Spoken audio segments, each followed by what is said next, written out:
floor is yours. Thank you. It's my pleasure to be here again for the second time speaking. I had the pleasure 2 years ago to speak to all of you, some of you who were attending here 2 years ago.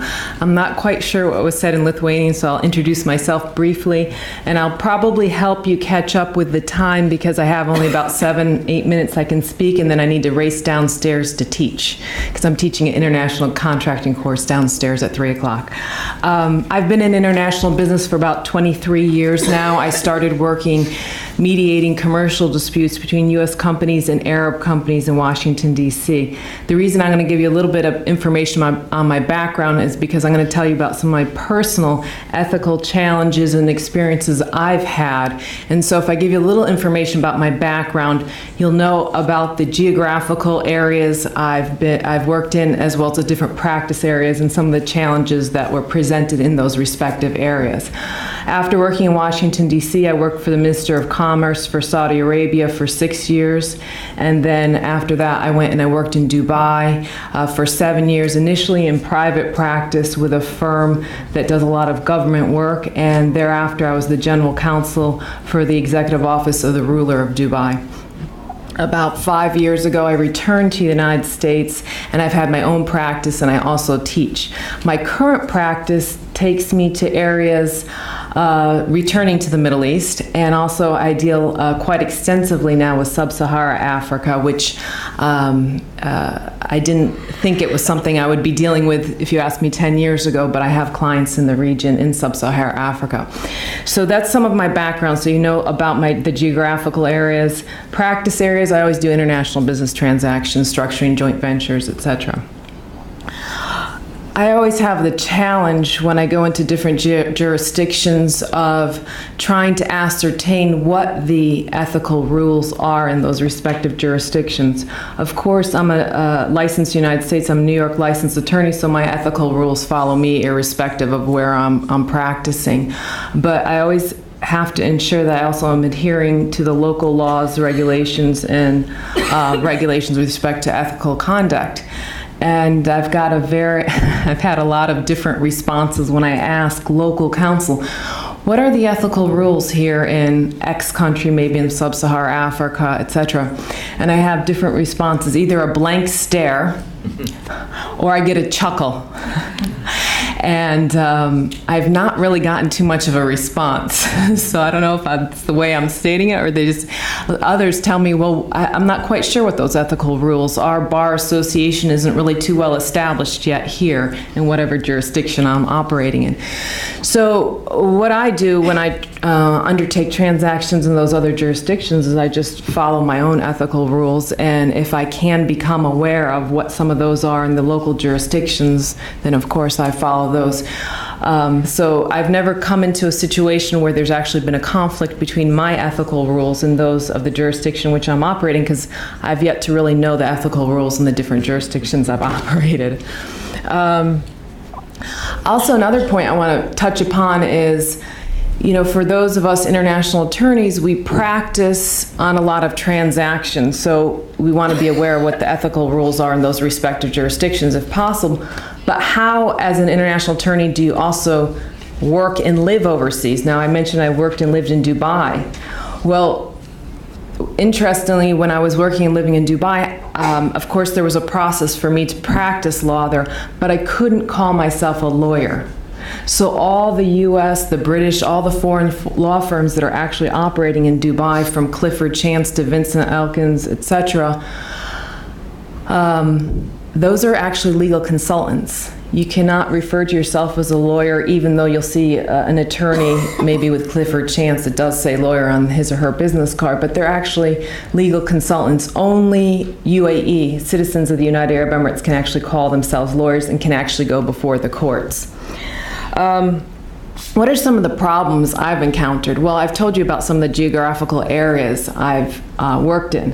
I've encountered a lot of problems, actually, ethical challenges for me, and not always do my ethical rules speak to the specific challenges I face.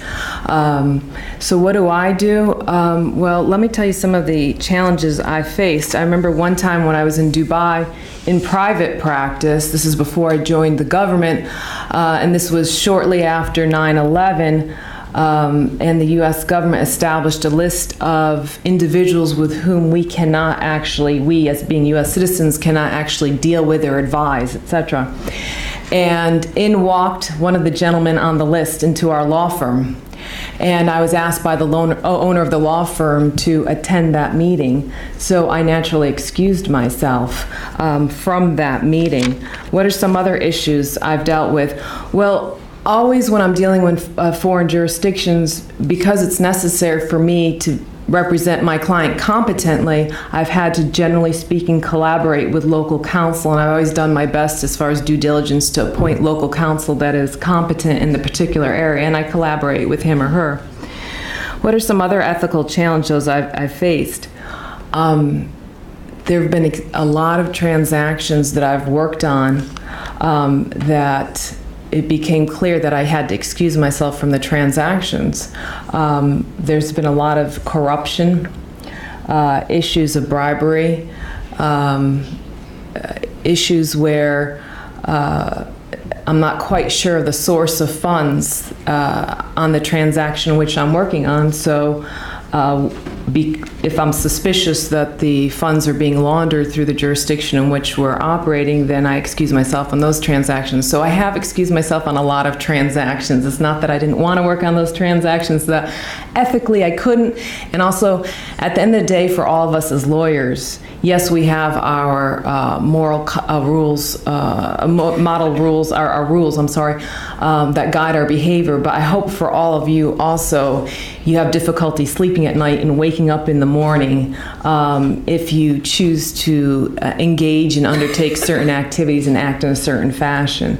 So for me, ultimately, yes, I've had the ethical rules that guide me as a licensed attorney, but more importantly for me, it's my own moral compass that has guided me with all the international transactions I work in, and a lot of them are, there's a vacuum, I should say, with respect to ethical rules. And so ultimately it's been my own moral compass that guides me. And if I can sleep at night knowing I'm not violating my professional rules of conduct and I feel comfortable with the transaction, then I proceed. But when, as I mentioned earlier, when you deal with international transactions, like I know a lot of you do, you get into some quite murky waters. One last example I want to give, and then I need to excuse myself so I can go teach, is I remember working in West Coast Africa transaction with the government, and I flew to Qatar. I flew to Qatar to meet the government's national company. And we had 3 days of negotiations. On the third day of the negotiation, at the end of the negotiations, a gentleman who was always quiet but sat in the negotiations approached me. And he said, the contracting party, he said, you'll need to stay in Qatar an extra day. I said, why? I'm leaving at such and such time. He said, well, you need to stay an extra day because actually the contracting party won't be the national company, the national oil company is the oil company. It won't be the national oil company, but it'll be the president's wife's trading company. So needless to say, I ended up excusing myself from that transaction too after 3 days of negotiations. So you run into a lot of different things dealing with different geographical areas of the world, ethical challenges, and as I said, ultimately I just let my own moral compass guide me. Thank you for having me today. I think it's an important topic, and I'm going to excuse myself so I can go teach international contracting.